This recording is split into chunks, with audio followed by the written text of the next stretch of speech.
Good morning. काल रात्री kitchen साफ न करता मी जेवले आणि जेवणाची भांडी तशीच ठेवून दिले आणि तशीच झोपून गेली. कारण इकडे थोडासा पाण्याचा प्रॉब्लेम झाला होता उन्हाळी दिवसामुळे.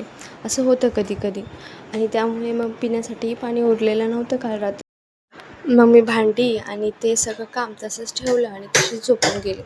मग सकाळी सकाळी 6 वाजताच उठले, पाणी भरून घेतलं पिण्यासाठीही आणि स्वयंपाकासाठीही. आणि त्यानंतर मग परत थोडीशी जाऊन आराम केला. म्हटलं वेळ आहे अजून. मग 6:15ला इथे मी परत उठले, अंघोळ करून घेतली आणि काल रात्रीपासून एवढं थ्रोट पेन होते, अक्षरशः घशातनं आवाजसुद्धा निघत नाही आहे. मग मी गरम पाणी केलं, त्यामध्ये मीठ टाकलं आणि थोड्या मिठाच्या गार्गलिंग केल्या आणि गरम गरम असं मिठाचं पाणी पिऊन घेतलं. त्यानं थोडासा आराम मिळाला सकाळी सकाळी. त्यानंतर माझं इन्फेक्शन बाबूला होऊ नये म्हणून सकाळी सकाळी टॅब्लेटही घेऊन टाकली.